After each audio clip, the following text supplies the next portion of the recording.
So our task today is to approximate what DES calls a green meeting, which we can't really do the whole usual green meeting because one of the objects of the green meeting is that it's designed to take place immediately after sampling is done, when things are sort of fresh. So the last of Mel's sampling is about a year ago now, I think. So we've been fair amount of water over the dam. But the philosophy, the reason that we do a green meeting is basically to bring back to mind as best we can all of the samples that we have seen, given all of the profit that we have made by talking about all the samples. So the problem with DES is that the virtue of the problem, what a characteristic of DES is that it's iterative, which means the skill level and what we understand on the second day and the third day and the fourth day, we think we got better at it when we got to the 11th day and the 12th day or whatever. And so the green meeting is the opportunity to focus our new understanding back on the whole process. And the output of a green meeting is basically the output of the whole process is to describe Mel's experience idiographically, is our term for that, to describe it as Mel experienced it as best we can, regardless of whether Mel is typical of everybody else or is entirely unique. Our object is to describe Mel. And the green meeting is one step in that direction because it allows us to focus on each individual sample. The output of the green meeting is, I guess we've all just been through one of these with Carrie. So I guess maybe I don't need to describe it too much fully because you will have seen the Excel file and the opportunity it gives us to think critically about every individual sample. So that would be what I would say as the preamble. Anybody got anything else that they want to say about that? No. And then I would say I sent you all just this morning a document, which I'm now opening. It's a pretty big document because it is the unadorned file of all of our descriptions from what I take to be the most recent descriptions, which is a little bit complicated actually. But I tried to do the best I could, and I gave a list in the beginning of this document as to what it is, which I think I opened it, but now I can't find it. I didn't open it. There it is. And shall I share my screen here? Is that the... Yeah.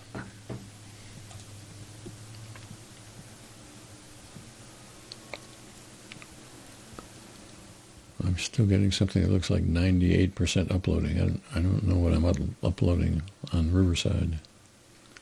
Oh, that's just your video that uploads as it goes. Uh-huh. But that doesn't have anything to do with screen sharing. The share is in the bottom. So share a screen. And share an entire screen. Let's do that.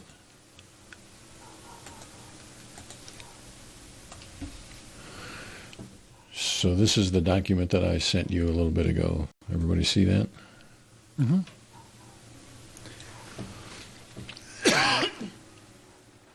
And our usual procedure is to start at the bottom end and work backwards. Mm-hmm. And the bottom end for our descriptions with Mel is day 13, I think. Is that right? Or is it 14? Yeah, we discard the double DES stuff, and then 13, yeah.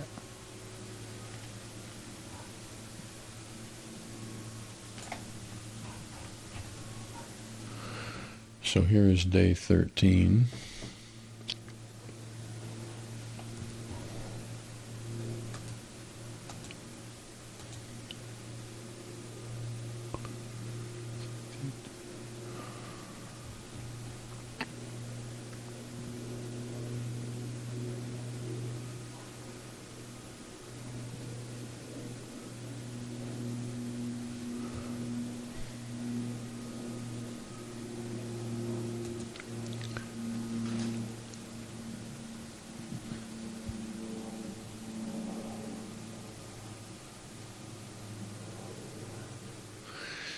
So what I would say about this is that this is a sensory awareness of the pinprickly.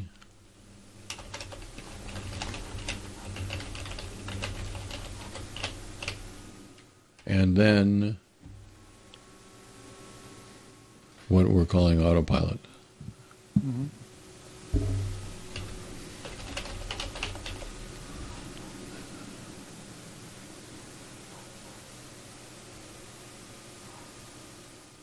And autopilot is something that's just sort of barely an experience.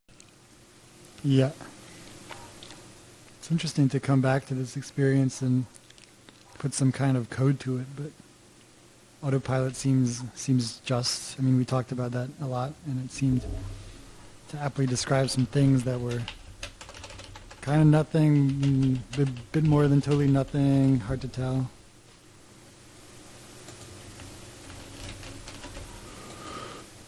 Yeah, already this feels very interesting to return to after all of Kerry's.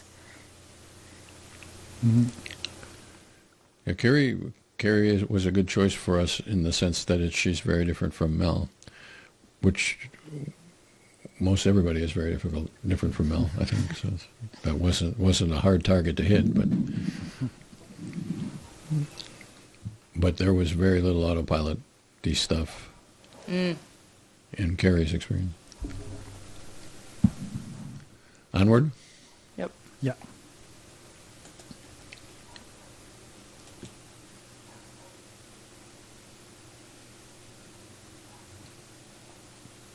So, unsymbolized thinking.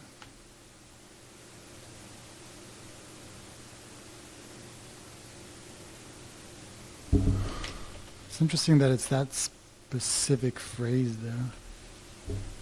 It's slightly, maybe like some subcategory.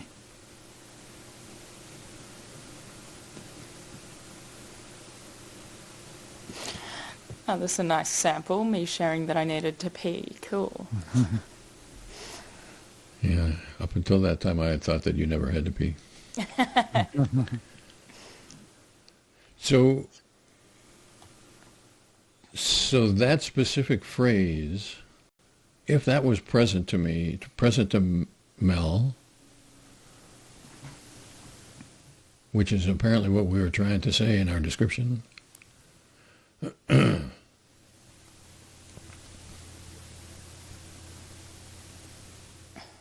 would be a words present. That is sort of the definition of words present. Okay. But then we undermine that with what? By saying it might not have been present.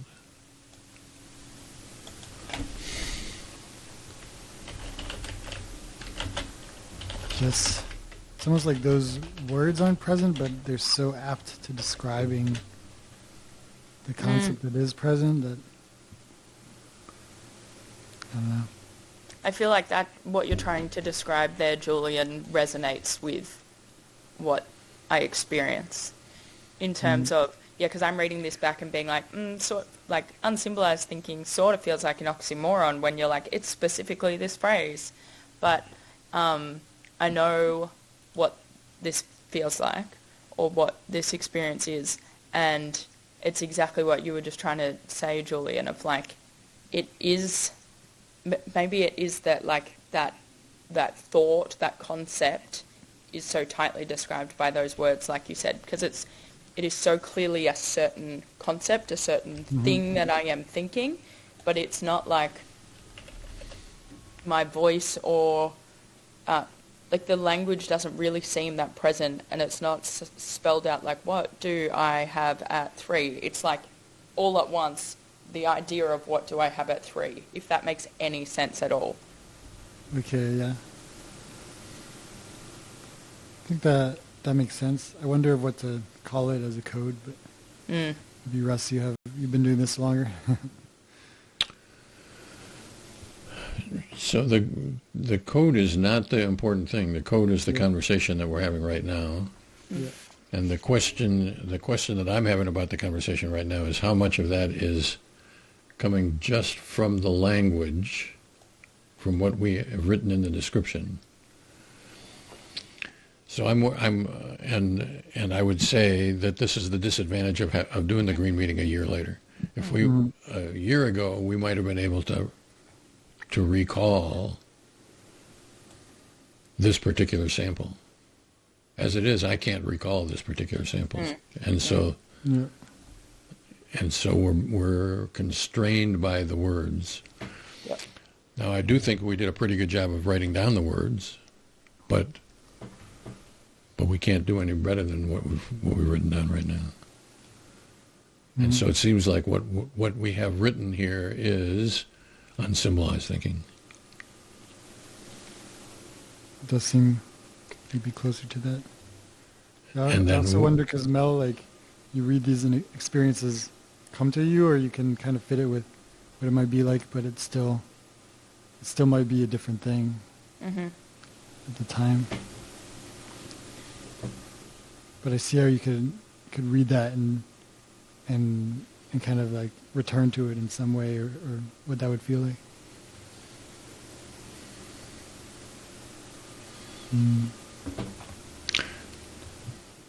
So after a year, it would be hard for me to believe that Mel can remember exactly the detail that we're talking about here, about this particular sample.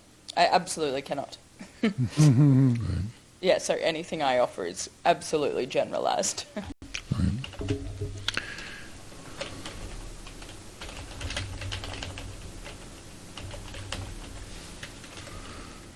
And then there's the sensory about P. Mm-hmm. Anything more about that? No, I think we can move on.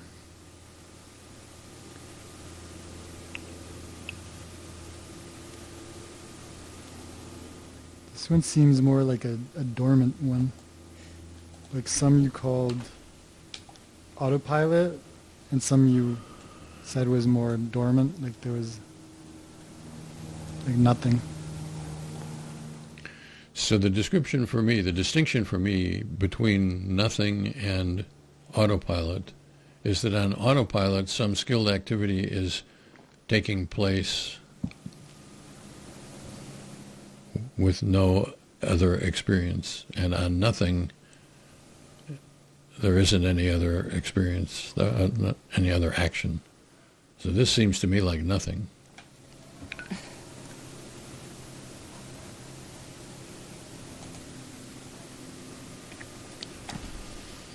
This one does seem more nothing.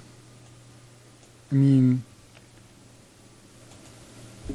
yeah, in DS we never argue that it's totally 100% nothing, because you can't prove that. There might be some basic visual input or whatever. So that's why we sometimes say like, or very little. But it's like, to the best of our understanding, there wasn't anything directly in experience. Right. Mm-hmm. And I guess the distinction for that is that the autopilot, people fairly frequently have autopilot experiences. Nothing in experience is fairly unusual. Mm-hmm. Onward. Mm-hmm. Sure. Same deal. Nothing one.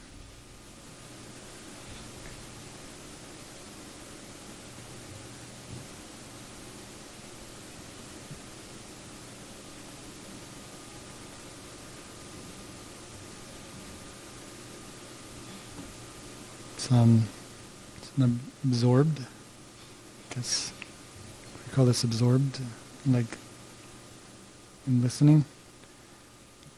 I almost don't know if we need to divide absorbed in what, like in listening or watching or whatever.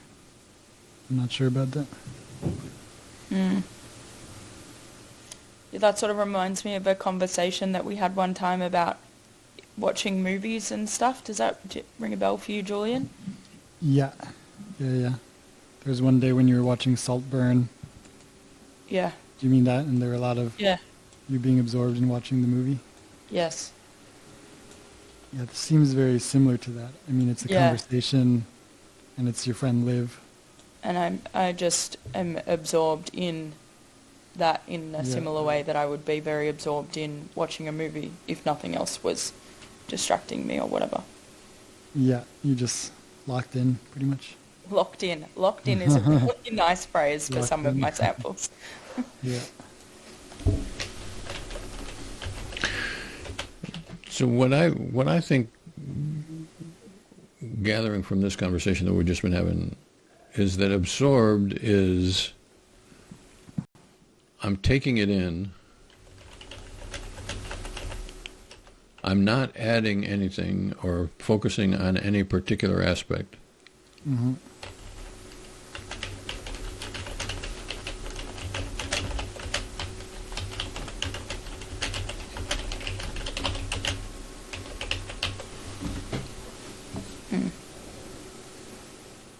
So that's what we mean by absorbed. Yeah. Are we in agreement about that? Yeah. And we had these long conversations where I at first wanted to say it was content free because you weren't pulling out any one thing to focus on. Or like you would sometimes say, yeah, I was absorbed in the conversation, but I couldn't tell you what we were talking about. And it almost doesn't matter for me to explain that, for me to convey this experience.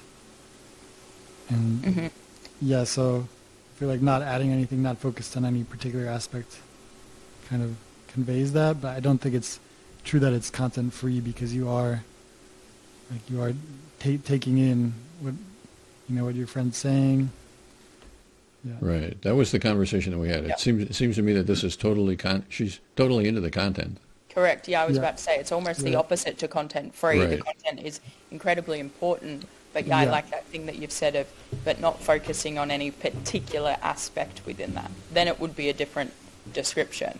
But broadly, when it's that absorbed description, I'm very locked in listening or watching whatever is coming, but there's no particulars that are. Yep. Yeah. Onward? Mm-hmm. Yep.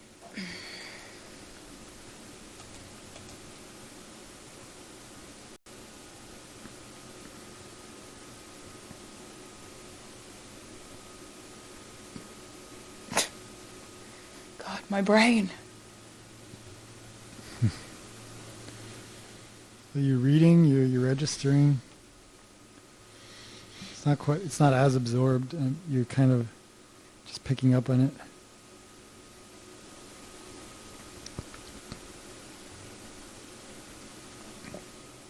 I mean, I understand the experience. I don't know for coding if you would call that kind of like unsymbolized thinking or just reading or registering or what. So I wouldn't call it at all unsymbolized thinking. I would say it's reading.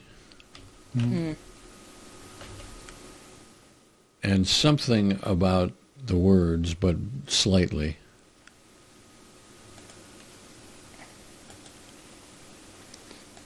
You're registering it as well wishes, but it's more about registering that than like reading the words feel better. Like there's definitely no inner speaking of feel better.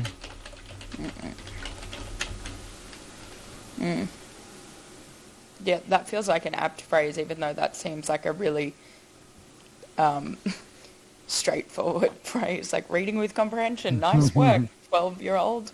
But I feel like that sort of says what we're trying to say of like, it's registering, like it's almost autopilot-y, but not in a sense of like reading and doing what one should hope reading does, of understanding. Right. That's I agree with that. So reading with comprehension feels right, but also feels very dumb. So I have sampled with people who do register words, one word at a time. I've written some about that, sampling people like that. But I don't think that's Mel here. No. It's not like she is focusing on the words feel better. She is receiving the transmission that the creator of the words feel better intended, at least approximately. And Yep. that's what with comprehension means to me. Yep. So I'm not sure there's anything else to be said about that. it is a simple way to say it, but in terms of Mel being like, oh, that's so 12-year-old, I mean, reading with comprehension is... Actually, I don't want to judge the experience and say it's good or bad or whatever, but... No, go off, Julian. It's not a bad... Like, I think if everybody read with comprehension, the world would be a good place. Certainly be a different place. Yeah, I agree. All right, so I'm going to save this. This is after the green meeting.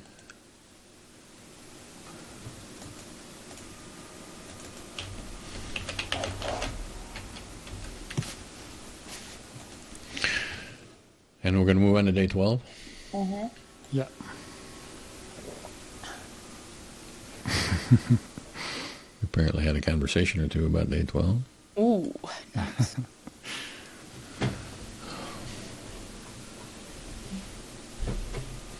Yeah. Oh, this was the empathetic conversation. Yeah. The feeling, empathetic feeling, like it's clear that you're not feeling your own loneliness, but you're feeling like this character's.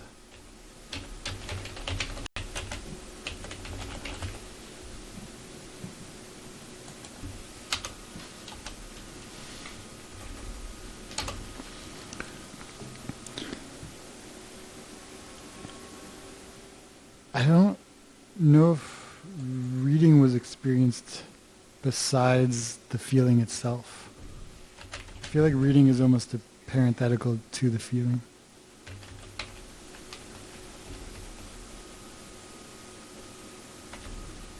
Because like you're reading skillfully, but it's not like particularly focused on any word or anything as part of this.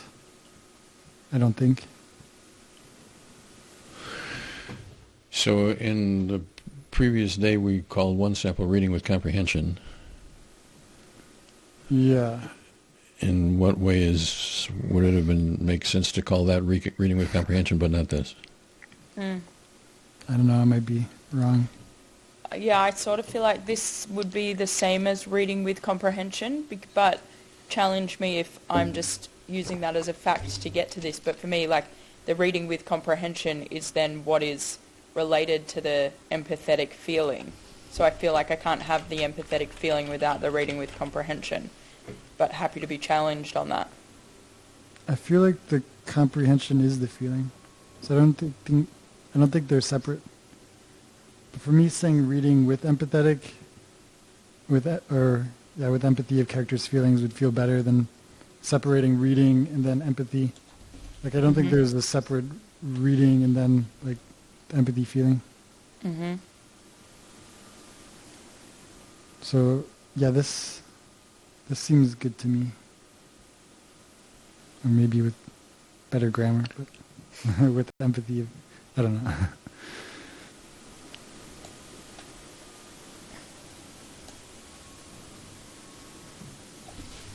Empathy.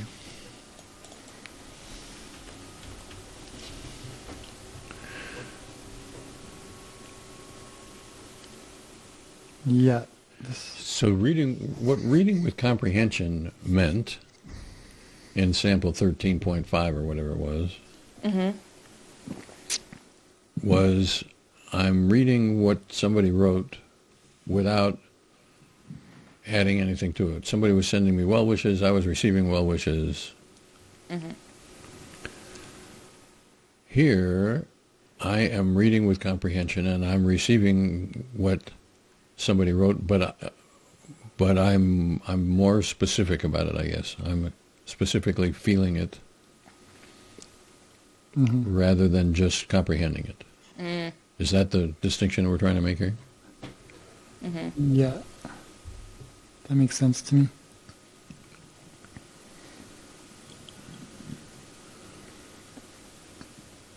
And then the sensory awareness of body.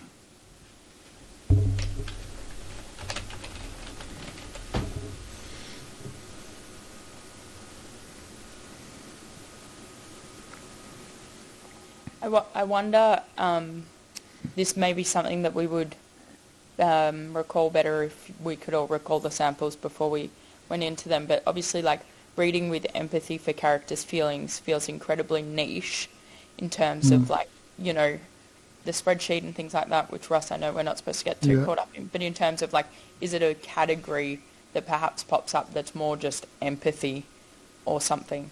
But I don't know if it's a theme that happens more than once. So if what you're saying is that reading with empathy for characters' feelings seems too weak, too niche. Yeah. And I'm not sure what I mean, what you meant by niche, but like that it's such a one of a kind sample in terms of like, is there a category that would apply to more experiences that still describes it just in terms of generally like, oh, this is empathy? I see what you mean. Do you?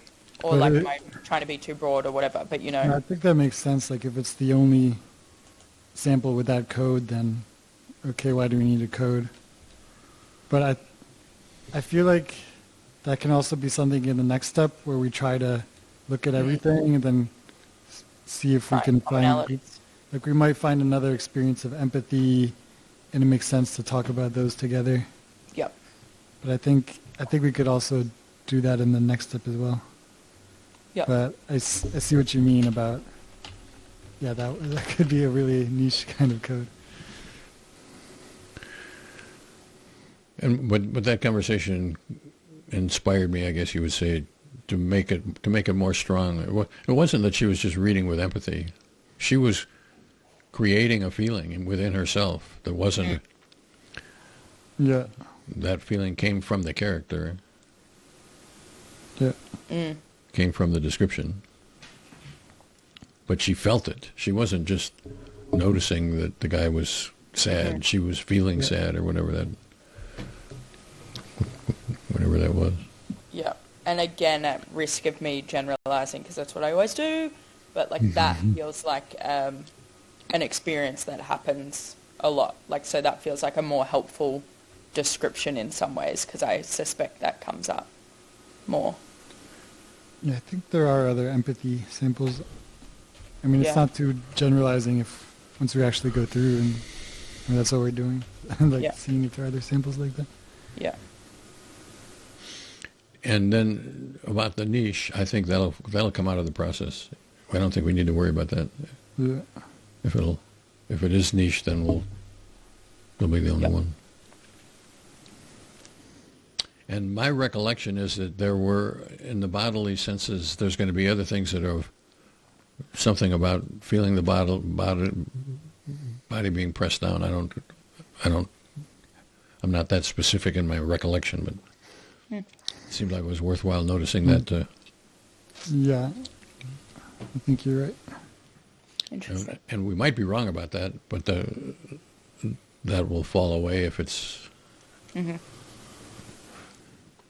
So onwards, which might be several pages down here. A while.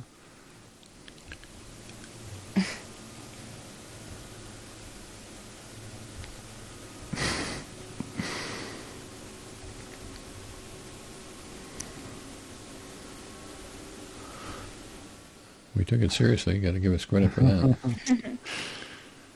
If I got it on the first try, we wouldn't have to do all that. My general principle, by the way, is that if I have anything to say that I think that it actually is important, it takes at least 3 tries for me to transmit it to somebody.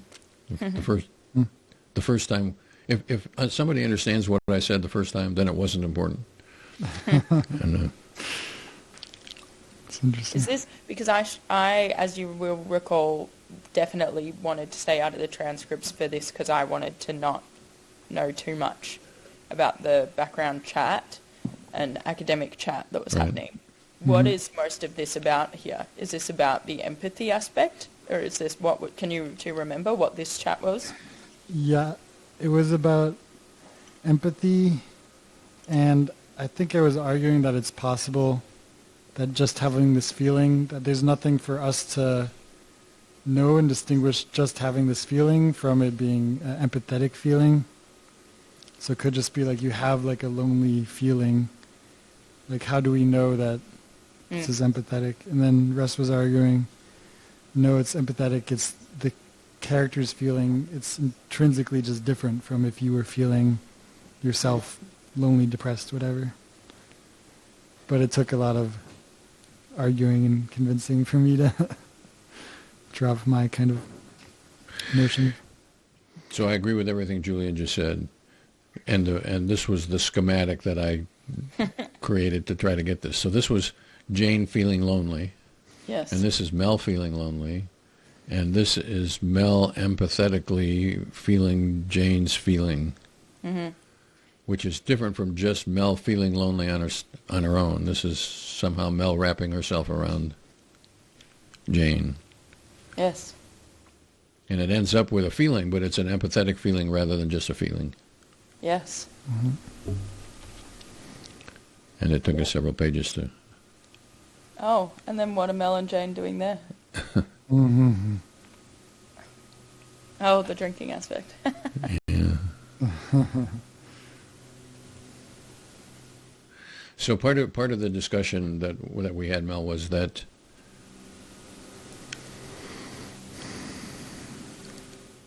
it wasn't that Mel has a feeling about drinking. It's Mel has a feeling that was Jane's feeling about drinking.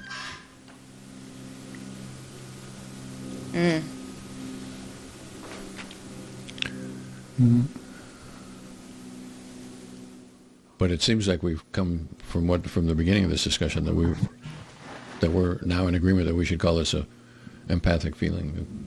Yeah, that was the conclusion. Yeah. Yeah.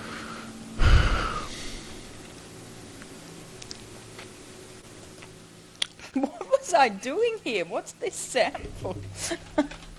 What sort of life am I living? Why was I laying on the ground just doing nothing?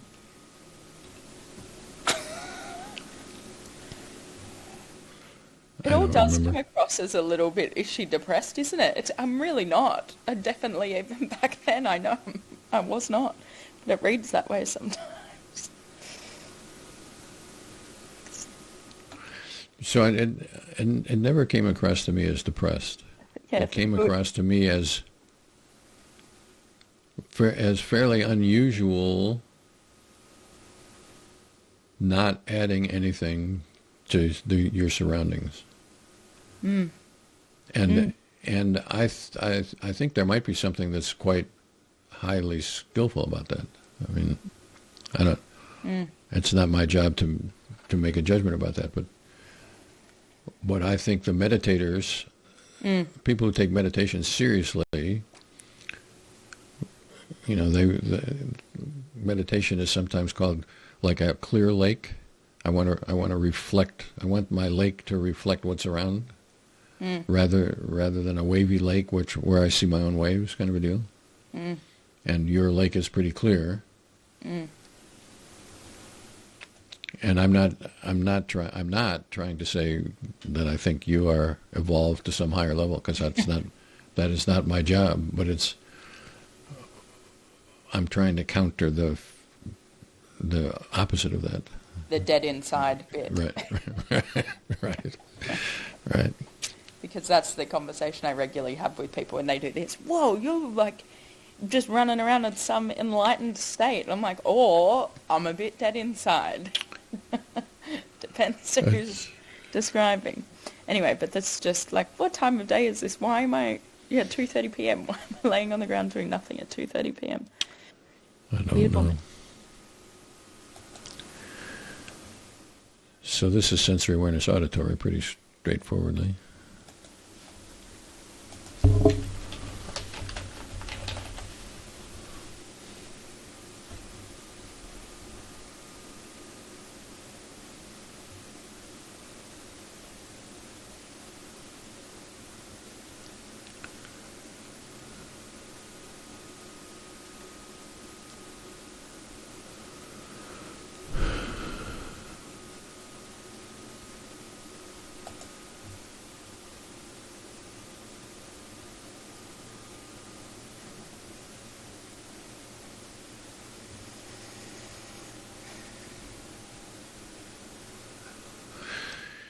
So it seems to me that this is the hearing equivalent of reading with comprehension. Correct.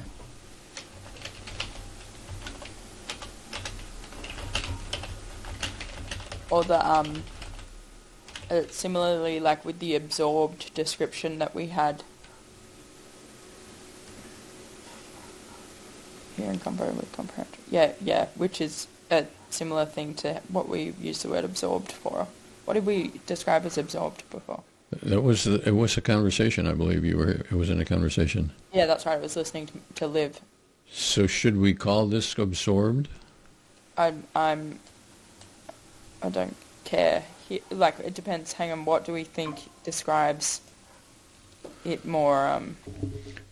So the question is whether there are degrees of absorption.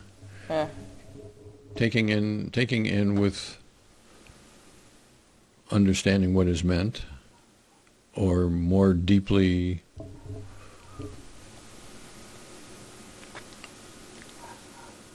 I don't think there are really degrees, the generalization. I don't think there are really degrees for me, though. Like, I'm absorbed or I'm not.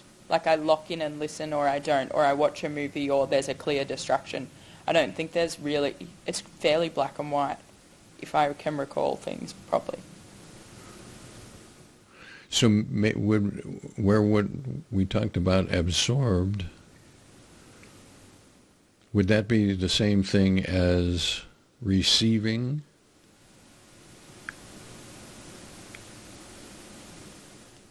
This is receiving. She's speaking and I'm receiving it.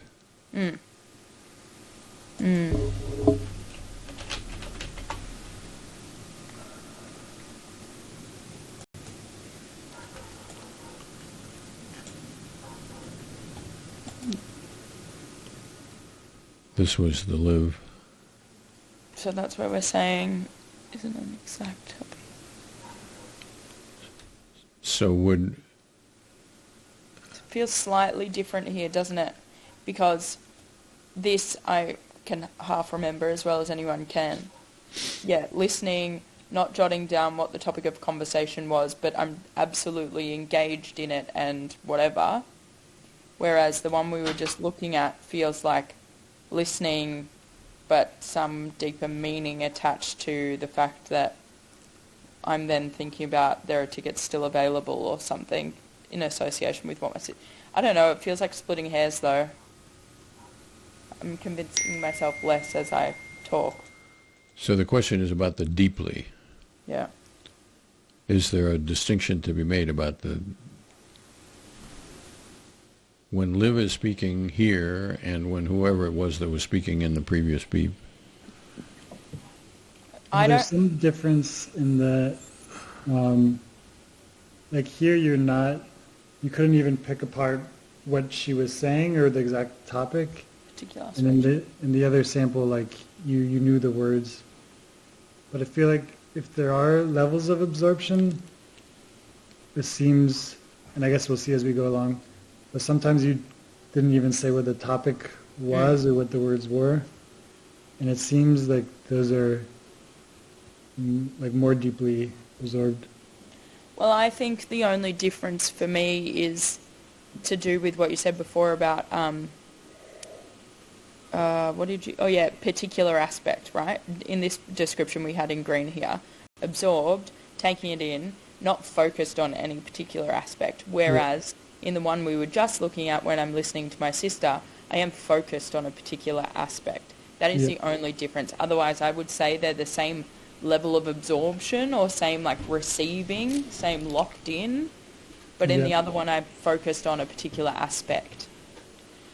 And I think like there are risks to trying to sort out levels of absorption because it seems, I mean, even if it's true that you are sometimes more deeply absorbed, like it seems like that's going to be us having to impose some things and maybe make arbitrary categories. And it seems better to focus on the one thing we can distinguish, which is, here you weren't focused on any particular aspect, and in the other one you were. So when I would write not focused on any particular aspect, I wouldn't have said about the other one that she was focused on a particular aspect. She was, But she, from- the particular aspect would be like the sound of the voice, or Mm. she's talking about this particular scene, and I'm remembering my reactions with somebody, you know. Mm. This is more like like Mel has.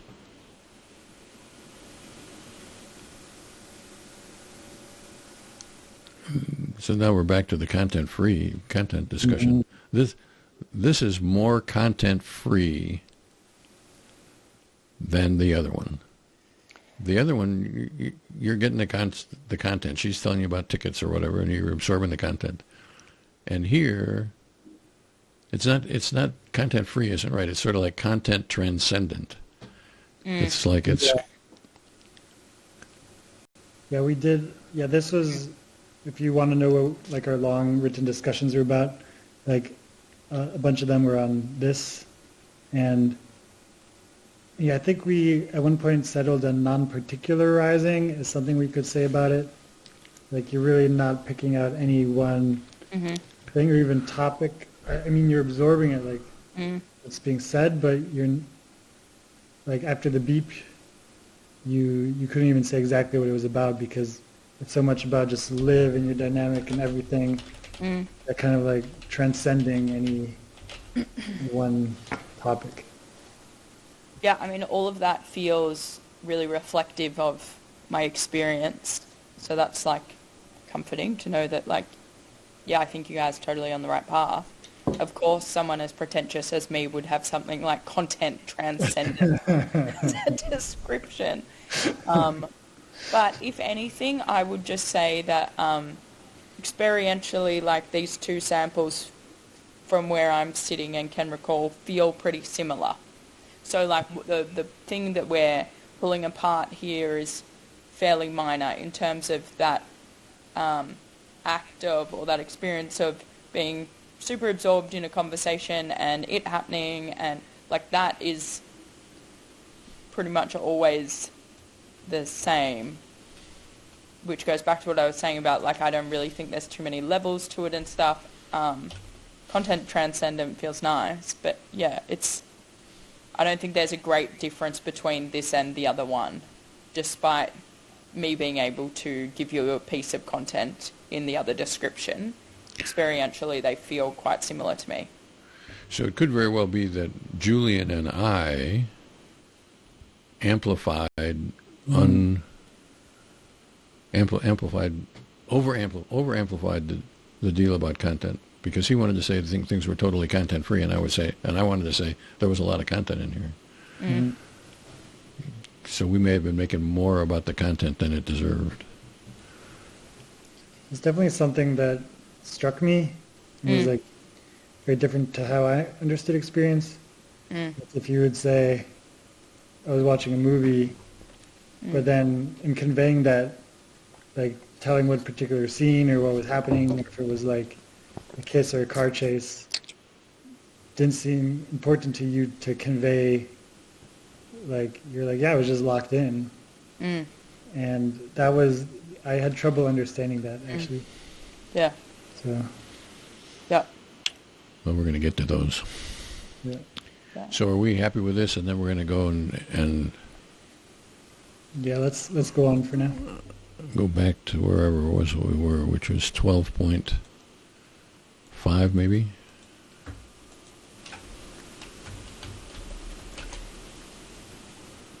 No, it wasn't 12.5, 12.4 maybe? Yeah.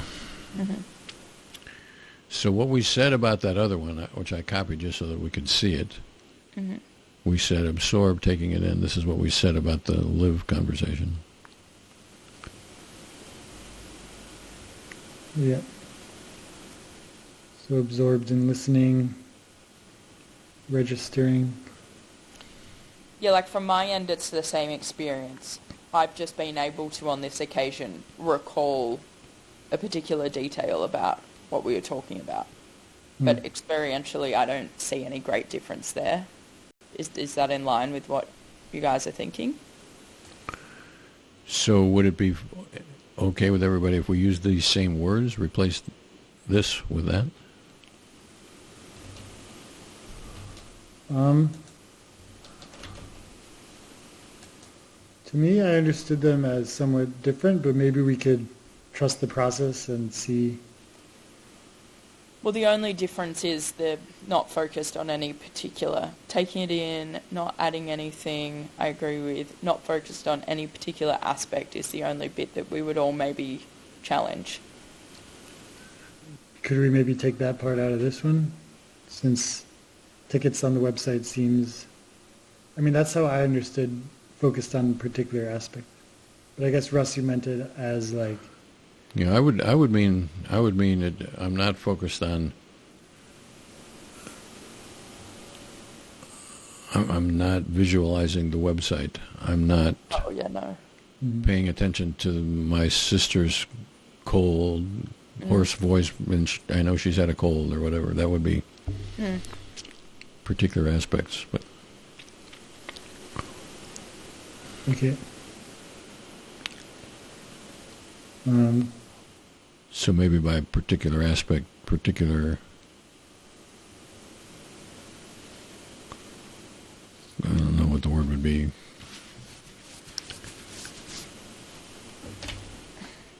And also, absorbed, this seems, absorbed just seems too strong to me for this.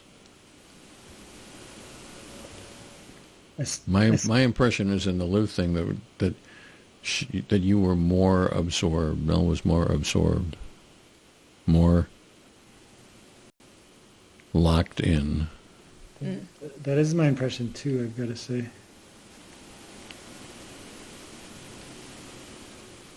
Yeah. But we could, I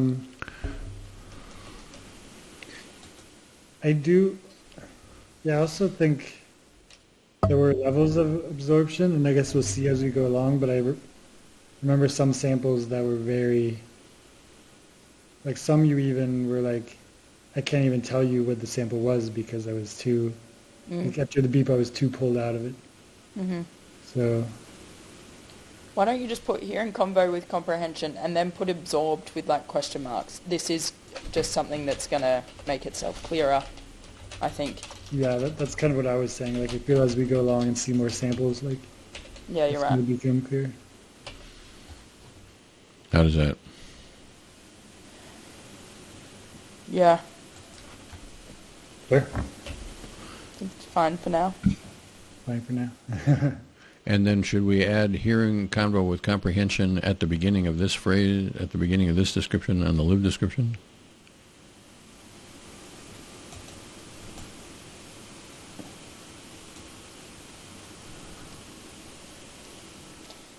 The question I have there is sometimes in a conversation, you couldn't tell us if you were talking or Liv was talking.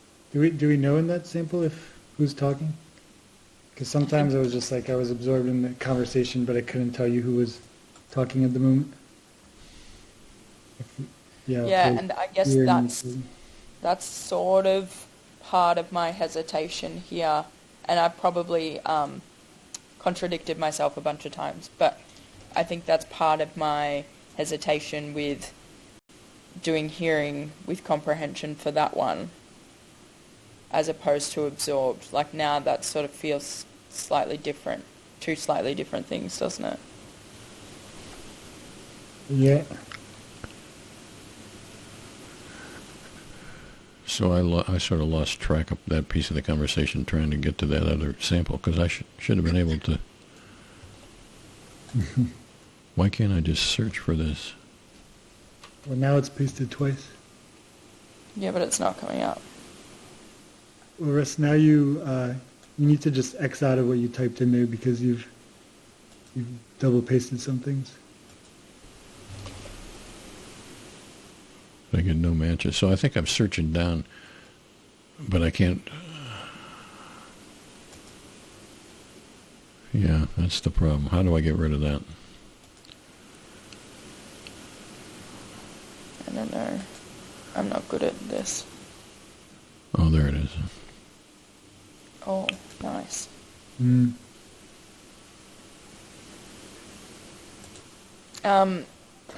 No, I was just going to say that, like, absorbed feels like a nice description of when I'm locked into a conversation and sort of can't recall the content or whatever.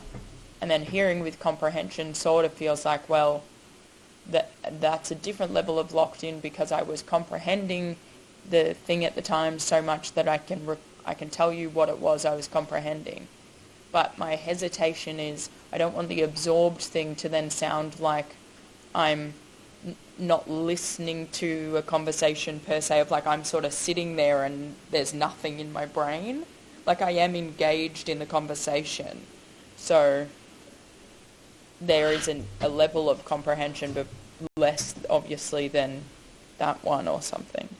So that isn't how I understood the absorbed thing. The absorbed thing wasn't that you didn't understand, that you didn't comprehend.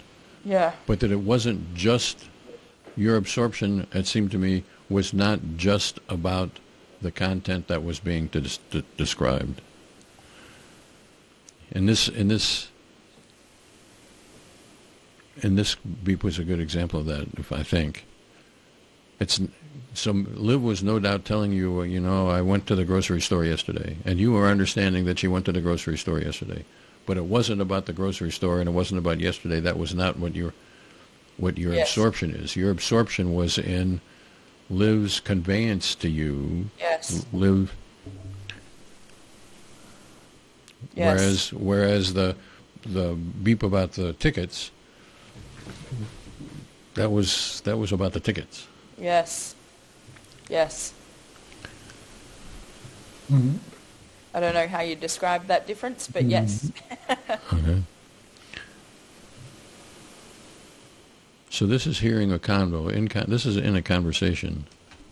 Maybe we could put that in. This feels like we've gone all the way back around to the content transcendent stuff. Yeah, it is. It's very content.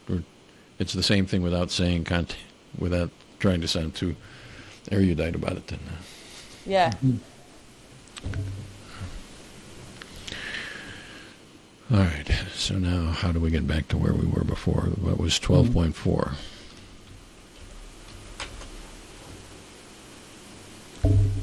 How can there possibly not be any matches at 12.4?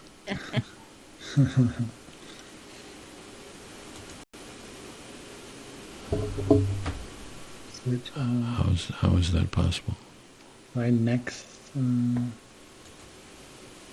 I can find it there, but I can't find it here. Maybe exiting out of Word and reopening it sometimes. Yeah. Press save. Maybe it's too annoying.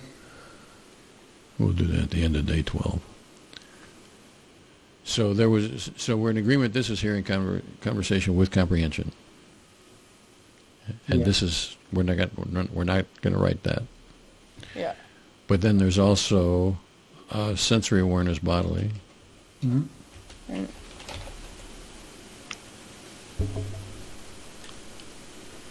Pleasant warmth.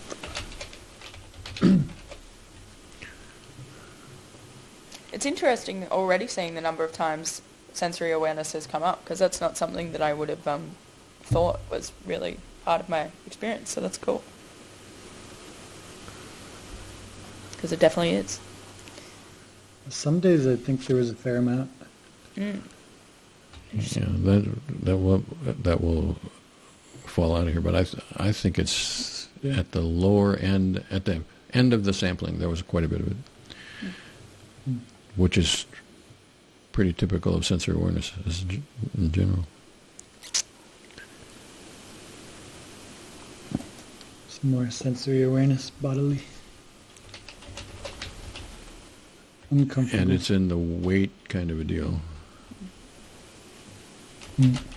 Whatever I called that before. Do you want to keep track of a discomfort? I think some are more pleasant and some are more uncomfortable.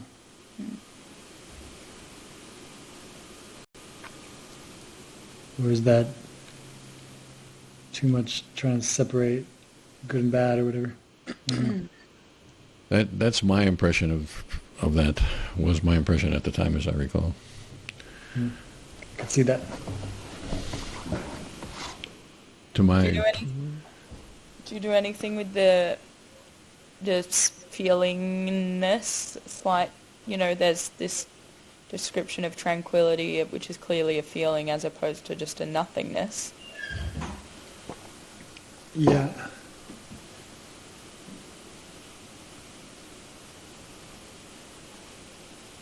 But did you, I don't know, ever? Tranquil nothing.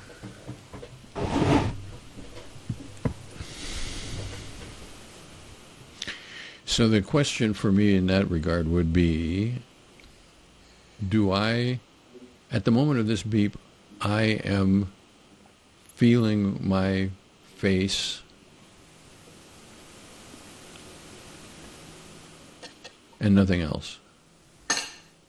Or is my experience basically nothing, and when I have to say something, then I have to say, well, I can say I can feel my face, but... And I don't know whether we can tease that apart. Yeah, I'm not sure that we can, given how much time has passed. I don't feel confident chiming in. Something that I was wondering if nothing can be something. Like part of your experience is you're feeling your face, and I was wondering if nothingness is still somehow part of it that's beyond just being nothing. Almost in kind of like a Buddhist way. But it's going to be hard for me to convey this. But by there not being much in your experience, only this face pillow feeling and not much else, there's still the fact that there's not much. Later you can call it tranquil. I don't think there's a tranquil feeling, but I think that there was something about that there's relatively not much that lets you later call it tranquil. Yeah, I hear what you're saying of if I had to think about, is this experience predominantly that sort of state of being, and then there's this percentage of face pressed against a pillow, and the Buddhist constant nothingness. I sort of agree with you, Julian, that's a thing that you can grab at that I experienced, but what is that in relation to the greater tranquil nothingness that was present? Because I'd not considered that. Do you read this and think that this was a really overwhelmingly strong, face against pillow, feeling that hardness, whatever? Because I would say that more of my experience is the nothingness and then this aspect of some sensory awareness, if that distinction makes any sense at all. Yeah, I don't know if we asked for percentages on this, but I think at least on some samples you were 10% pillow, 90% nothingness. Seems counterintuitive that nothingness could take a percentage. But that's kind of how I understood this, that the nothingness could still take up something in experience. So in that kind of a situation, my impression is generally that it's not that the nothing takes up experience, it's that what I'm experiencing, I experience as being slight. Okay. This experience is only 10% as big as my general experiences are. Yeah. And then beyond that, there's nothing. So it's not like I experience 90% nothing. It's that I experience a very weak something. That may very well be this, but we didn't do a very good job of writing this description if that's the case. And so I'm a little reluctant to say that that's the way it is. No, yeah, I agree with you. I think we can't say that's the way it is for this particular thing, but I think this is an interesting discussion in general of trying to establish those distinctions for my experiences. For example, in one of the previous beeps in this day, I think, you were lying on the floor and nothing was going on. And I'm guessing we could have interrogated you and say, well, you didn't feel your backside on the floor or whatever, and you could say, well, yeah, I probably did, but it wasn't much. And the question is this different from that? I think yes, but still exactly, it's still a low level like I'm talking, this might have been a 30% as opposed to the one laying on back, I think was like okay, yeah, there was probably something there and it's 5%. Right. Yeah. But in terms of the description, I think you can't do much better than what you've got. Mm-hmm. Because I don't think you can do the nothing, Russ, because I think so often the nothing is sort of, like, that's the, like, base line. So otherwise, in every experience, you're going to have to, like, put and nothingness, or whatever that state is. Do you know what I mean? Like, that's the natural...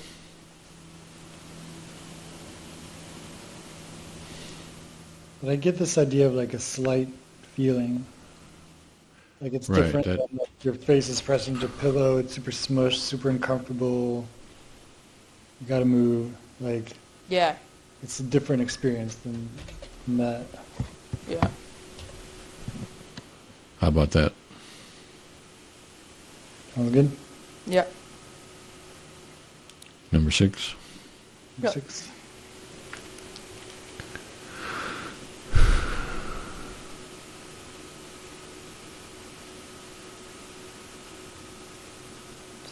Typing.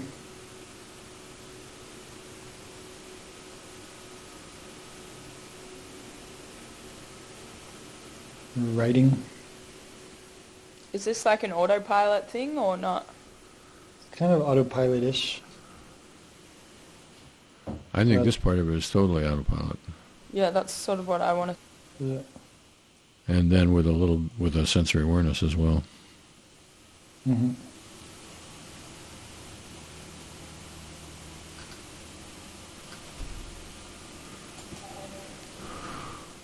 They're both slight though. So the autopilot, because we wrote that the autopilot still is maybe more present than the legs. Yeah, So but I think exactly they're both both just in that slight category of... things.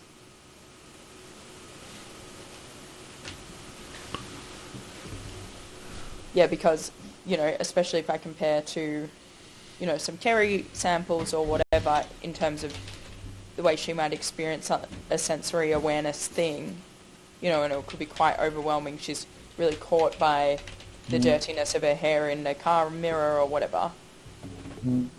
Whereas I feel a cool breeze on my legs. That's not 100% level experience. That's like and there's this little aspect.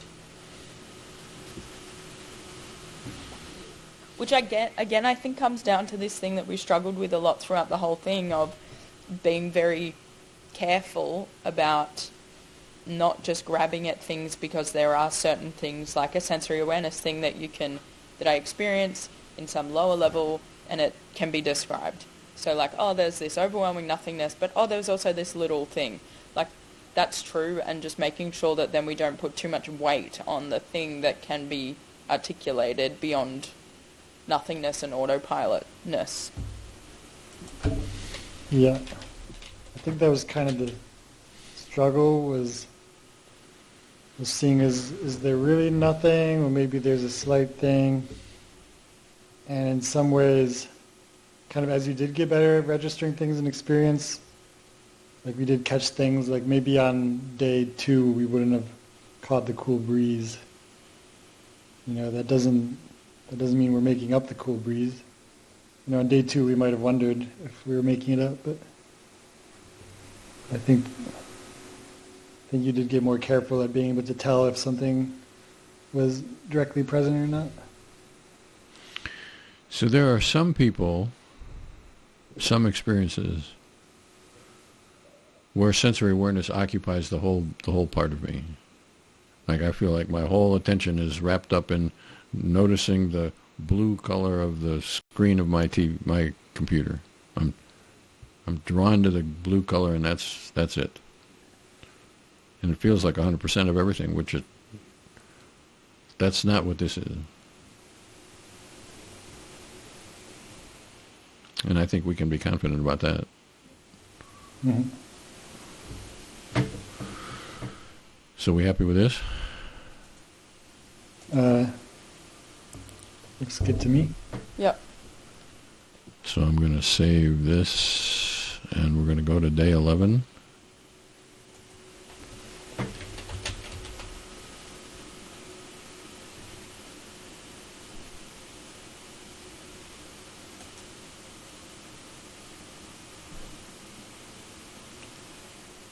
Yeah, kind of against what we just said. This is Right. more present sensory awareness. Yeah, true. That's actually like a very apt timing. It's amazing to me how often in the DES interviews that kind of apt timing occurs. Makes you believe in Jung, you know. Collective subconscious.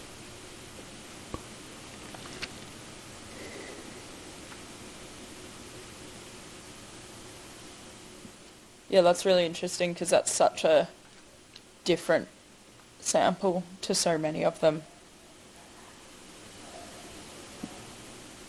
Like, it makes me feel confident that that experience was quite overwhelming, quite present.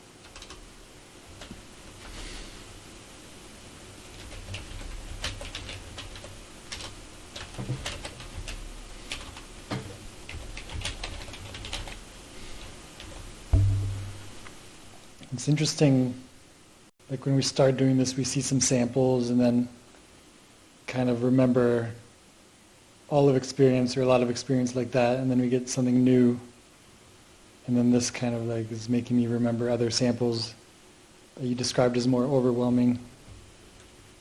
So I guess as we get into this, like more things are clarified. Yeah. Onward. Yeah. Yeah.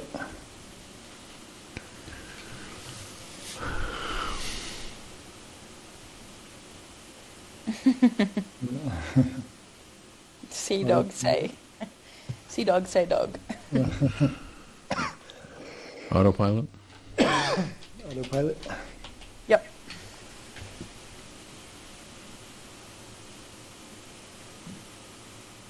Do you think it makes sense to separate kinds of autopilot or no? No? I don't feel any distinctions I want to make. What would you try and make? Like speaking or... I don't know, there's a lot, I actually don't want to say what there's a lot of, but there's a writing one, there's a speaking one, there might be doing ones. Yeah, okay. But yeah, it's hard to know, like we might then end up with just different kinds, and then what does it really tell you? So. I haven't seen any that makes me want to distinguish anything yet. I might regret that, and I'll have to go back. But Yeah. But you could always go back if we need to. Yep.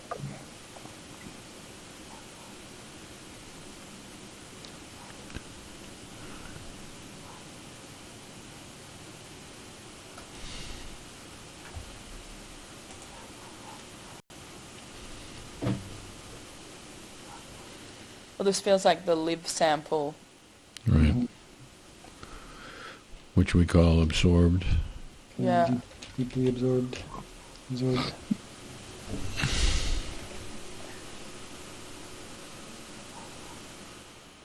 Deeply absorbed,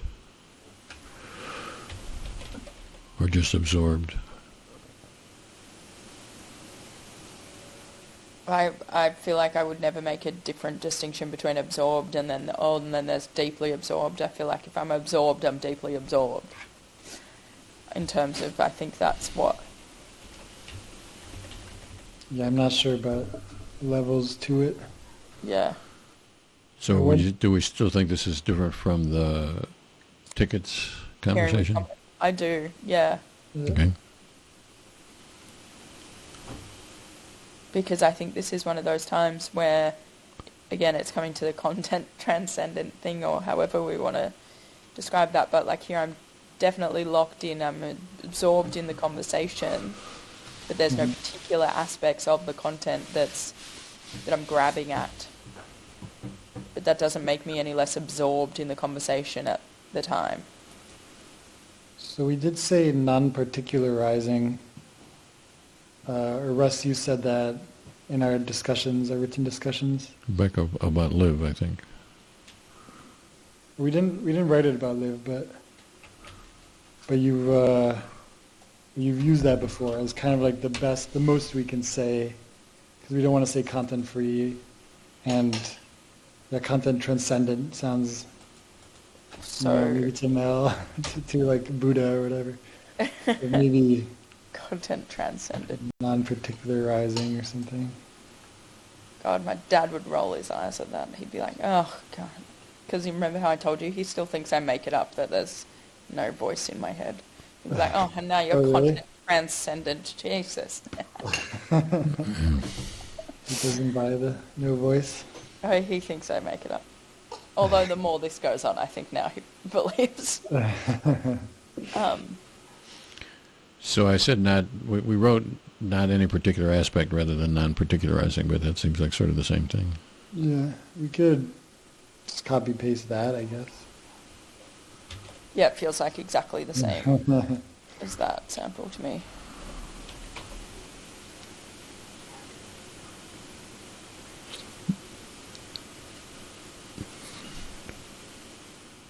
So this is not like that one. That one's different, I think.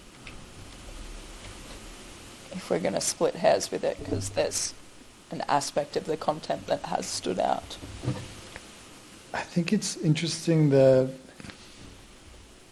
the beeps where it was really hard for you, or that you didn't remember or didn't even know how to begin to talk about it, like seemed even like so deeply absorbed, like even more than some other samples. Mm-hmm. So I wonder if that's the case here, because this one you didn't even know how to begin to talk about it. Yeah. So that's, like, I'm not sold on saying if something's deeply absorbed or not. Yeah. But in terms of evidence, like, that's something I Yeah, wonder I about. agree with that. Onward? Yeah. Yeah.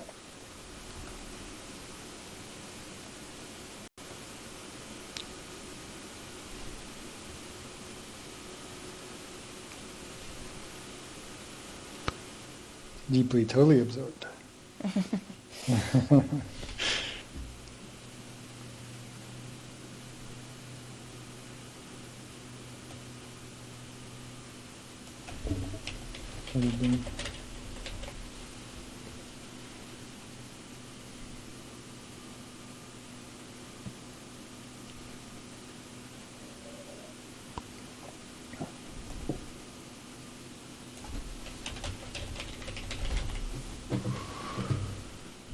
Is that right? Looks right. Yeah.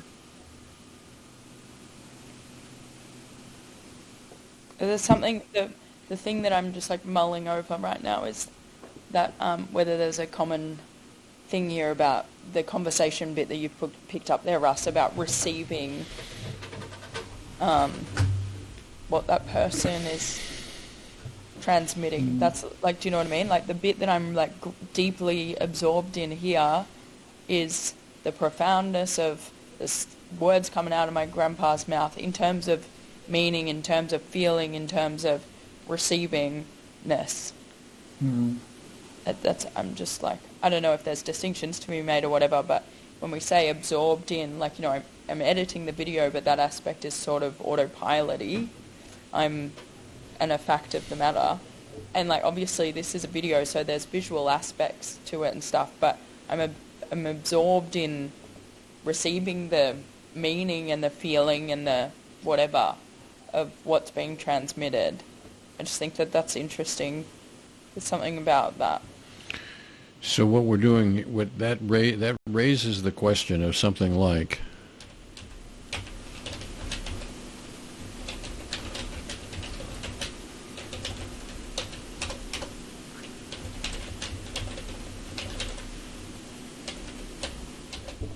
and we might find as we go other examples that will shed light on that. Mm. For example, if we find absorption in, you know, physical characteristics or something later, as we'll go through, maybe we'll answer that. Yep, yeah, that's a nice note. I think you're touching on what I'm getting at exactly. You want Right. Because to? it feels like it's a thing that happens when I'm trying to receive meaning or receive the, because it's even making me think a little bit about the reading and then the feeling of empathy. Like it's sort of related but not. Yeah, I see what you're saying and like being similar to receiving samples. And then it makes me think like if distinctions we make, I mean, like we're making some distinctions to talk about things, but in a lot of ways these might be arbitrary. Like in other samples, you're also kind of absorbing, receiving, whatever. And then like we've somehow separated this from reading and receiving samples. But is it necessarily so different? And I could see. I agree that that's possible, which is why I think this is best as a question here. Mm-hmm. We're not saying that absorption comes from conversation only. We're wondering whether absorption is part of a conversation receiving deal. Yeah. Mm-hmm. And the subsequent samples may answer that, or maybe may not. Yeah, I like that. Does that do it for you, Julian? The emphasis that this is a question rather than an answer? Yeah. Okay. I'm still wondering about, well, especially here, about distinguishing levels of absorption, because we actually said that this was more absorbed than sample 11.3, which... So 11.3 was... Just conversation. This one. But in the way that I do draw conclusions, I argue that deep feeling of absorption that I'm feeling here is directly linked to the content that I'm absorbed in. I am compelled by what I am receiving from my grandfather because it is particularly compelling and profound, and so I am absorbed in that in a way that I am absorbed in whatever conversation I'm having with my brother, my sister, and my father or whatever, but it's not evidently some profound thing that's making me feel. It's just a conversation. I think that is genuinely linked to that levels bit.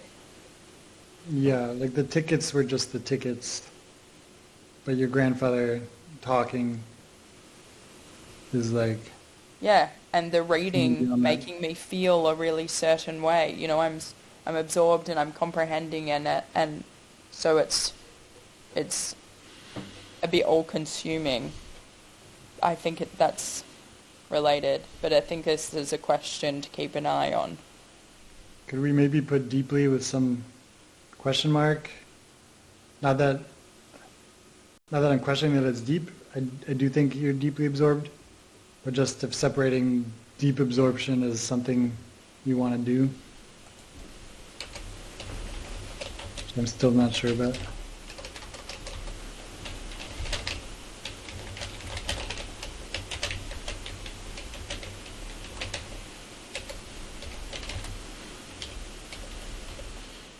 Like that? Yeah, I'm fine with that, just in some brackets. Yeah.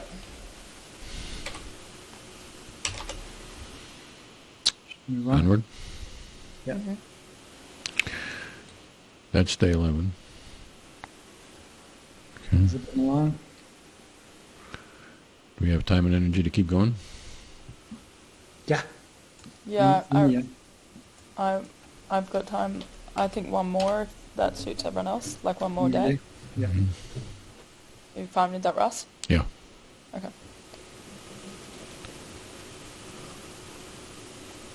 Seems like a nothing.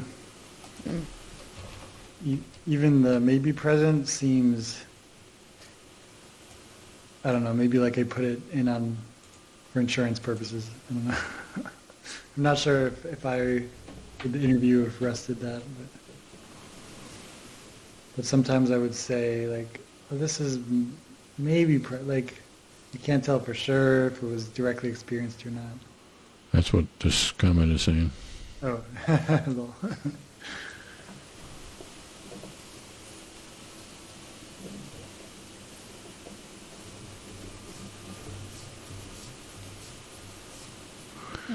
which I would say it comes down to the little nothing or little or nothing, which I don't think we can distinguish between.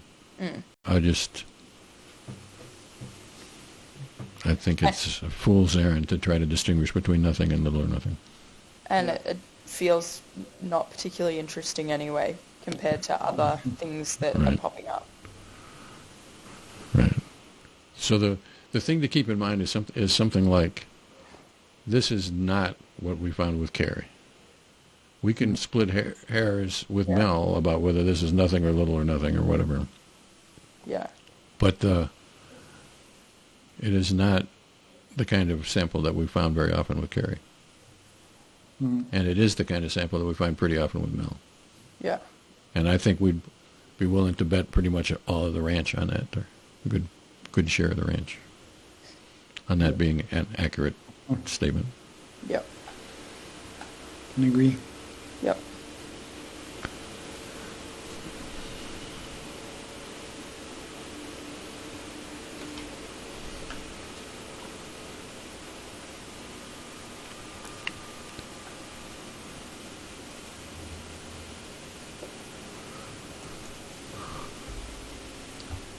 So these are both at the fringes. Slight. Yeah, like this feels like me trying to grab at things to describe.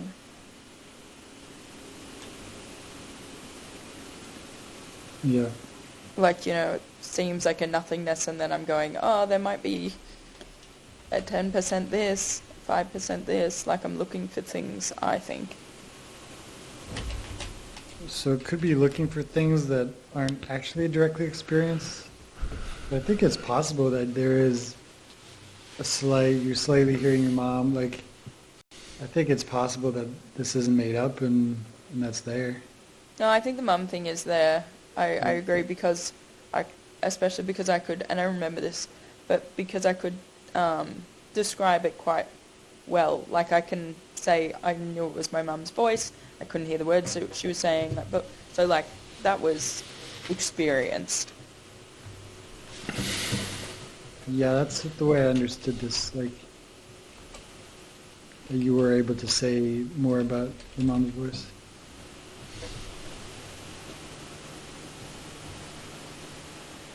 Would you put that as, is that like sensory awareness, auditory, or no?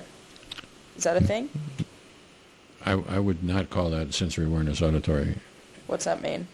Sensory awareness auditory would be something like, I'm hearing my mother's voice and it's scratchiness because she has a cold. Gotcha. The scratchiness would make it sensory awareness. But if what's described here is something like perceptual awareness, and generally I'm not a fan of perceptual awareness, because I think there's almost always perceptual awareness of some sort. Yeah.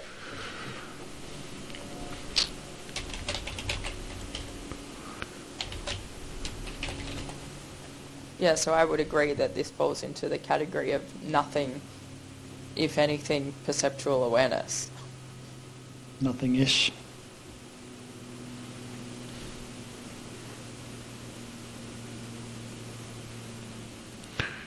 So it seems that what we're saying is that Mel, unlike Carrie, for example, Mel has quite a few experiences where there's either nothing or not much going on in her experience. And we can say, well, maybe there's something going on here. I'm sort of maybe processing my mother's voice, but not much. Correct. And I'm not really hearing it, and I'm not really thinking about what she's going to say, and I'm not really comprehending it. Yeah. Mm-hmm. Yep. And whether we call that nothing does not particularly matter to me. Well, there's the nothing and the not much categories. They're your distinctions. There's nothing, there's not much, and then there's some somethings. Yeah. But I agree with you. It's not. I don't feel particularly interested in that distinction there either. There's other things that are more interesting, and broadly, exactly when you take a step back, it's just a variation of some sort of nothingness. I don't think there's much to be gained by trying to over-articulate that experience. Mm-hmm.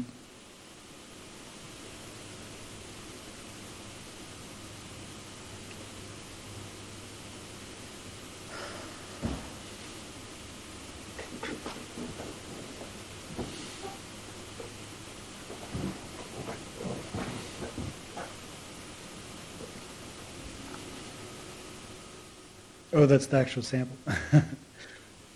Thought that was us writing with it.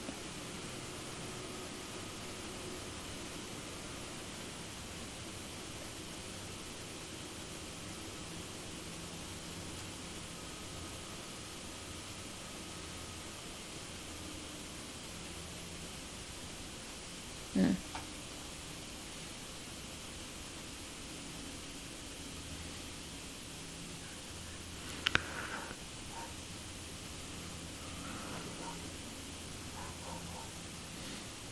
Gosh, you two really had some chats about this, didn't you? Mm-hmm. Yeah. What annoyed you here? Me being overly academic, probably.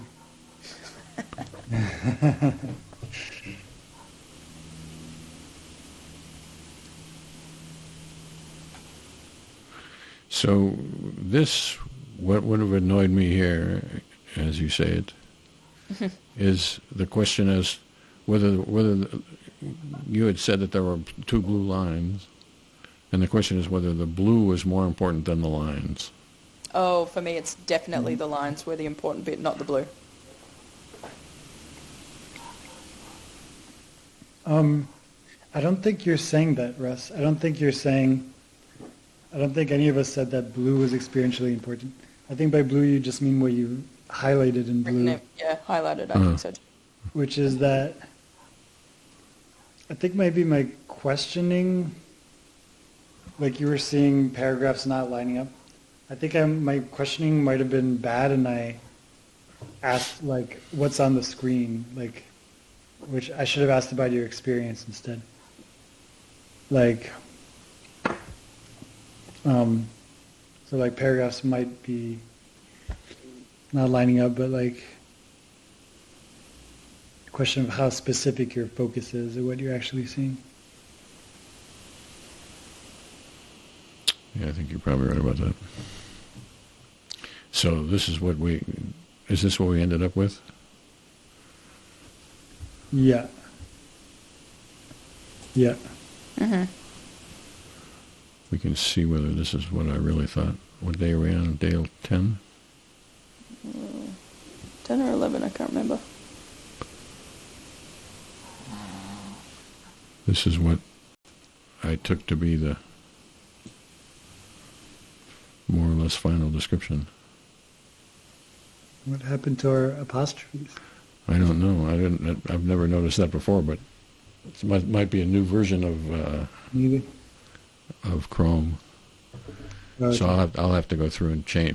What I'm guessing is that there are two kinds of apostrophes, and they have two different functions in the computer world. And apparently, at one time Chrome was accepting them, and so I didn't fix them.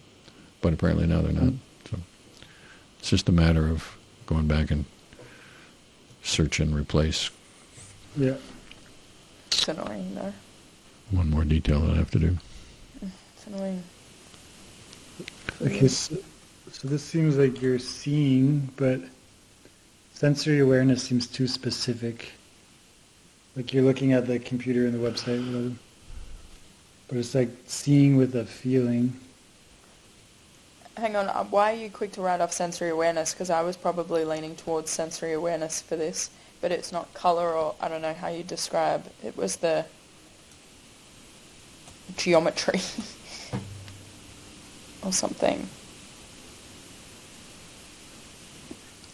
I think from like our conversations and all the highlighting, like I originally described you focusing on these lines, but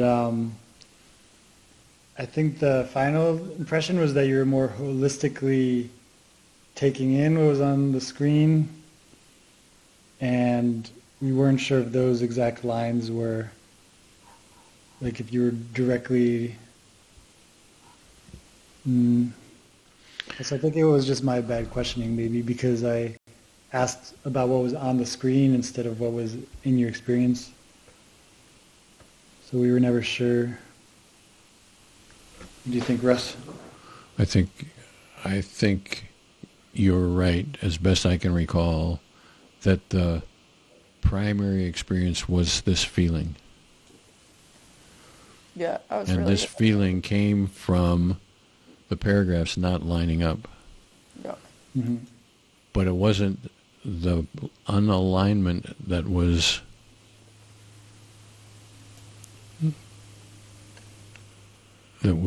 a sensory aspect. It was the unalignment was a fucked up website thing. Mm. Mm-hmm. Yeah. Like, So I'm not focused on the sensory aspect. I'm focusing on the website aspect. on the, like, something is broken on the website annoyance. Something isn't working right on the website. Yeah. I agree And with it that. comes from the fact that things are not real, not aligned. But it's not like I'm just noticing alignment. Sensory awareness, Mel, from my point of view, is it is an interest in the sensory thing for the sensory thing's own sake. Yep. I'm interested in the gold of the door handle for the gold of the door handle's sake, not because it's a way to get out of the room. Gotcha. Yep. Then this is not sensory awareness. So this is a feeling. Yeah. Which I call mental, As opposed to as opposed to bodily. Got you. There might very well be a better word for it than mental, but that's what I've been calling it. Bodily. Mental means nothing more than not bodily. Yeah. And then I guess there's this perceptual awareness, which Russ isn't always a fan of, but Yeah. but this one did seem more directly conscious.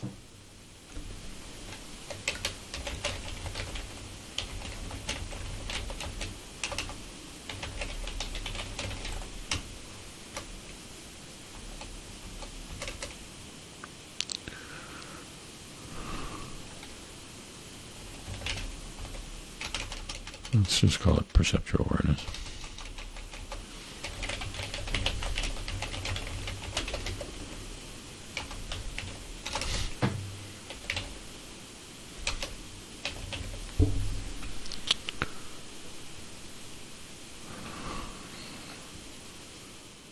Happy with that? Mm-hmm. Yeah. Mm-hmm.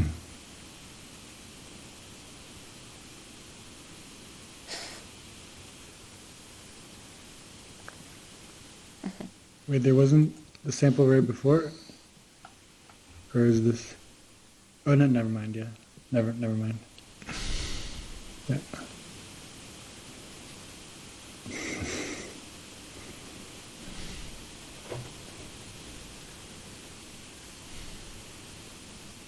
This is a strong feeling. Yeah, it's called pissed off.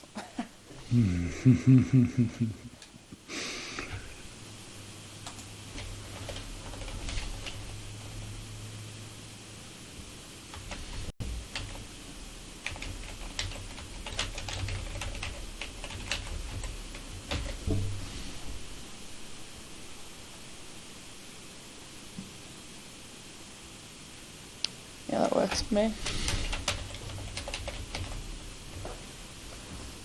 Mm-hmm. Yeah.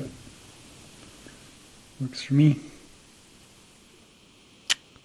All right. So that's the end of day. And So Nice. we want to do one more, or we had enough? It's late for you, Julian. late, but I could keep it rolling. Why not? I'm unemployed. Let's do another one. Yeah, that makes two of us right now. So Russ, you're the boss, actually. I have a house repairman coming in an hour, so I have an hour. And Let's do one more then. One more. Okay. Yeah. day 9.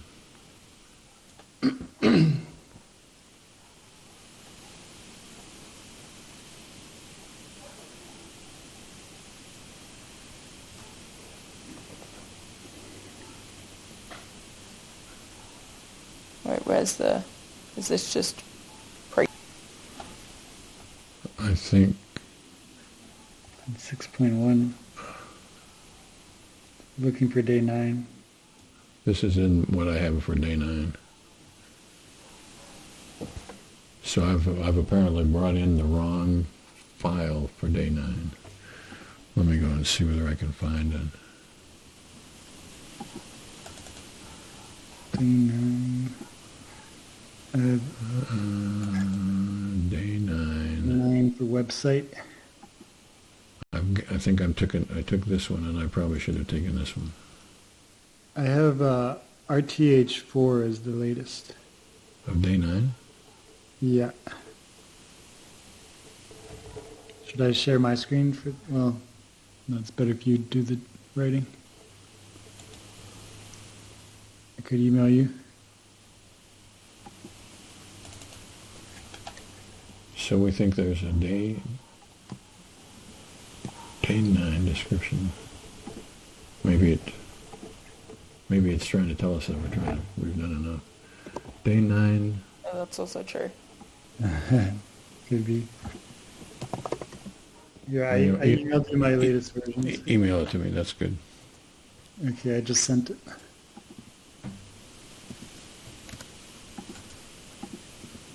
RTH4. Well, long combo on that one. So what I'm going to do while I wait here is this. I'm going to get rid of this. Okay.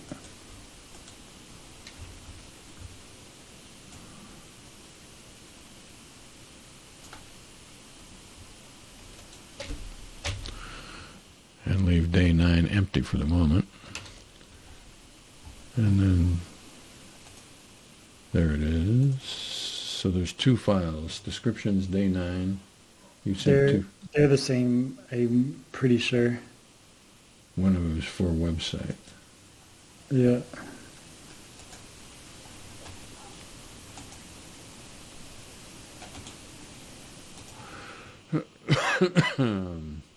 So if I open the day 4, enable editing, turn off the track changes, which are already turned off, and then I can copy this and paste it here. And now we should be back on the track. All right.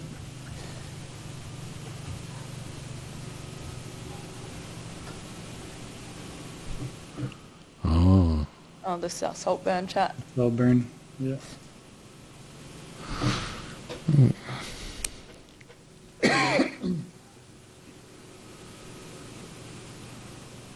Sensory awareness. Pressure and weight.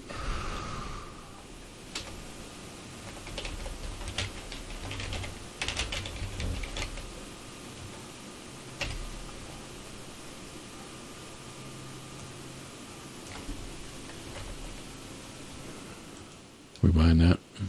Mm-hmm.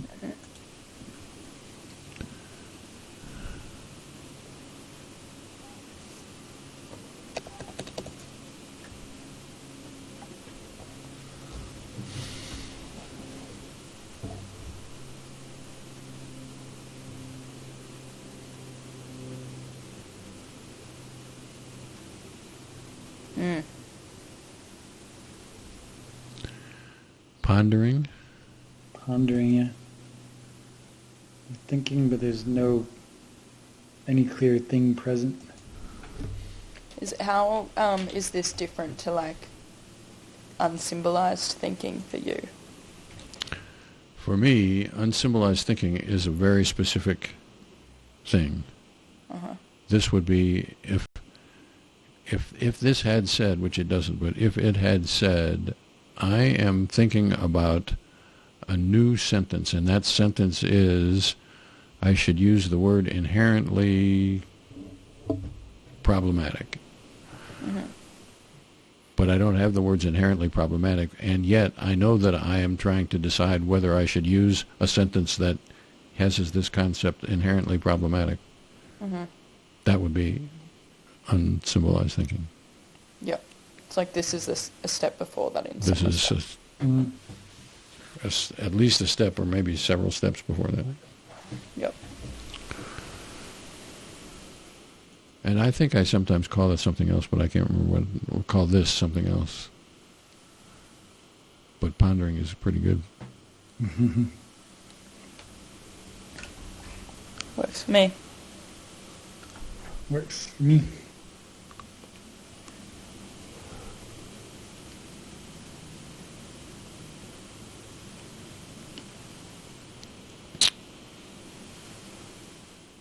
Oh, this is the question about featureless. All right. So I call it so the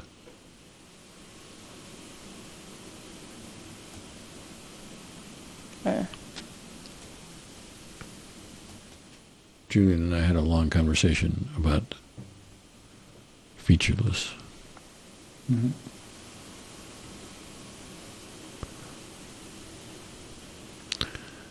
And we had several long conversations, so I don't actually remember about featureless, which...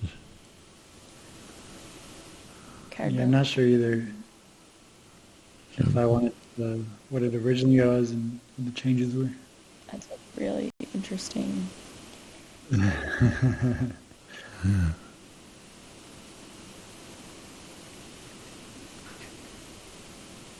think this also kind of continued our discussions from earlier.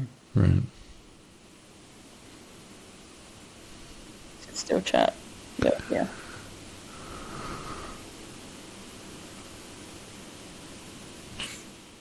So on to Big Three? No, the vibey.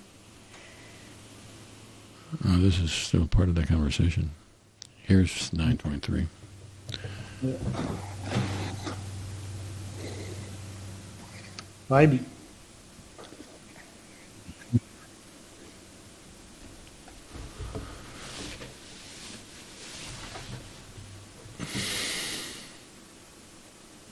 Takes shape.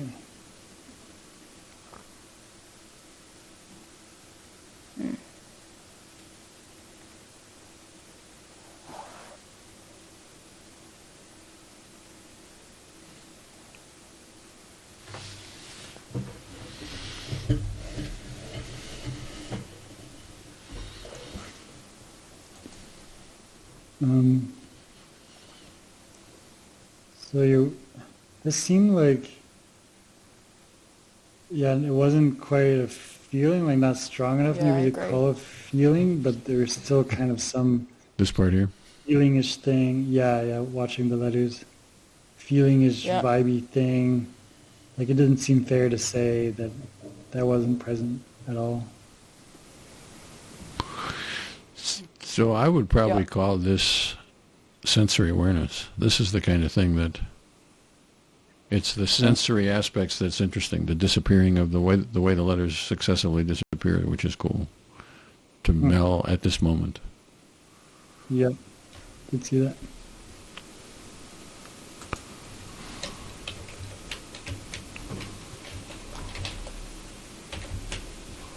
Yeah.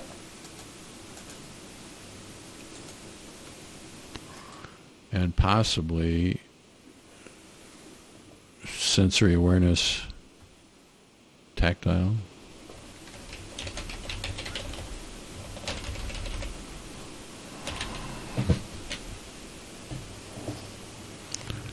Do you think there's some sensory awareness that has more of a feeling-ish thing and some that doesn't? Like this is a satisfied watching. Do you think there's some sensory awareness that's more just like really honed in on the letters disappearing, but it's not satisfying? Or do you think we kind of made up it being satisfying, but it...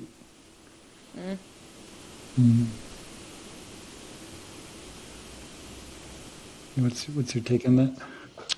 My take on that is that sensory awareness is sort of inherently satisfying. Mm-hmm. And it could very well be that this is the beginning of Mel agreeing that sensory awareness is present to her. Might have taken us 8 sample days to get here, but All right, interesting. And then also words present, this seems like. I think so, yeah.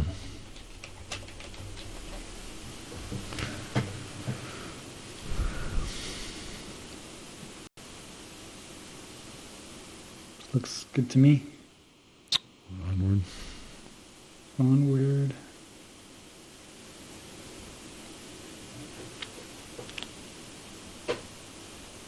Another sensory awareness.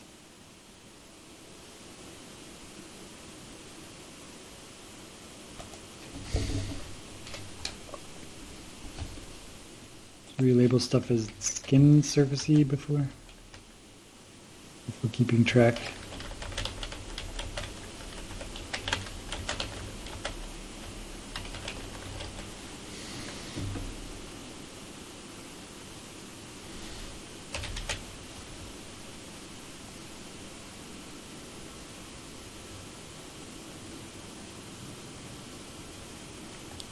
And you're kind of reading with comprehension, rereading with registering, reading a number and registering it.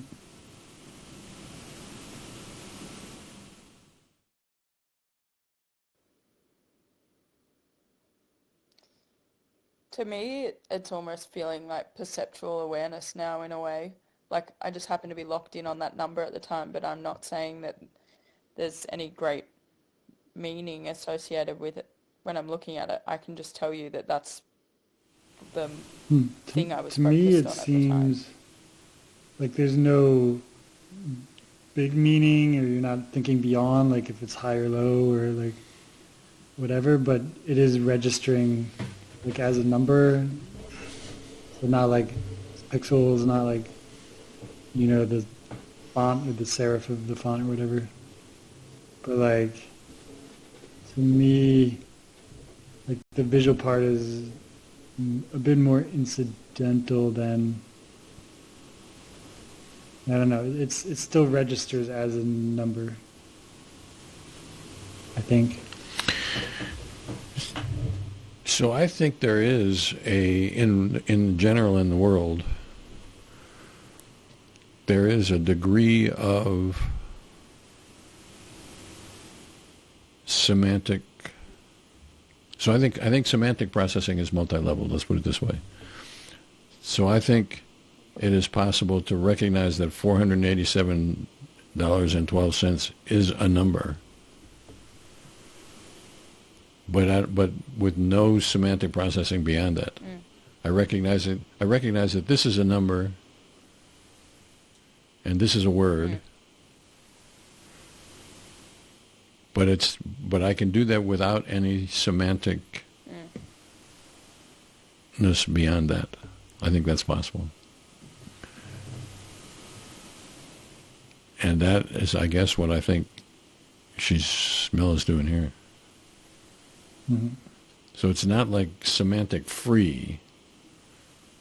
This is coming in as a number, not a word. Mm-hmm. But it's pretty close to semantic free in that it isn't like the balance, it isn't coming in as like the balance of my savings account or... Mm-hmm. Yeah, to me, I don't know if we call it registering or whatever, but it gets seen below the other thing we called register, or the thing with the tickets. Right. We call it registering in the end. It was much less, this is much less meaningful than that.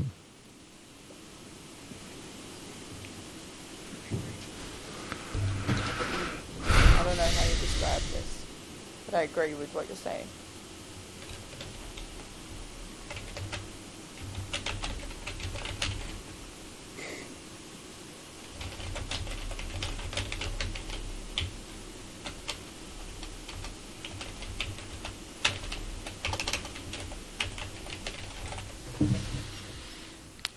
Is that adequate? Looks good for now.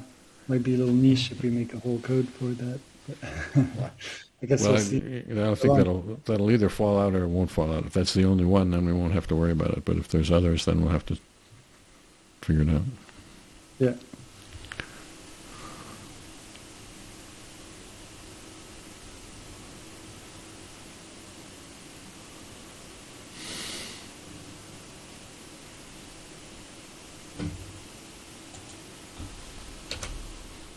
Bodily sensory awareness.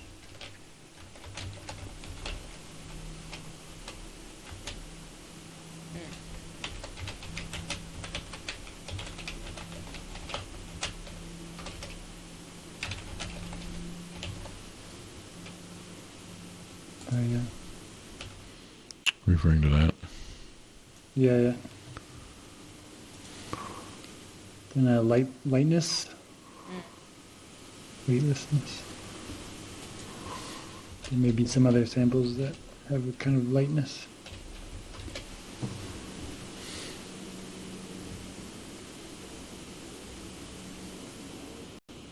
You buying that? Mm-hmm.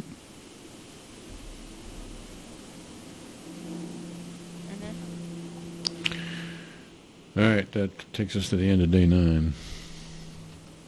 All right. Let's call it a day. So do we want to Nice work. pick another day? Yeah. Sure. I'm done for that. Yep.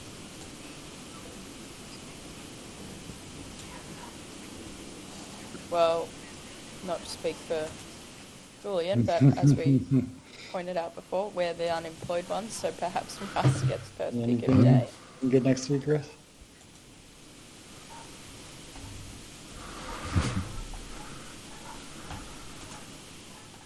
So I could do,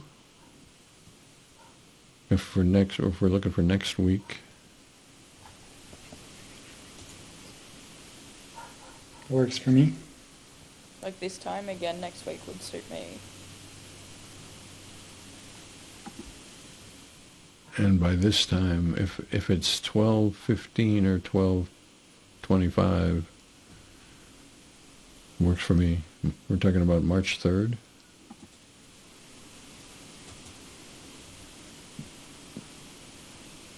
Yeah, you're March 3rd, mine 4th. So today we had trouble making the 12:15 mark.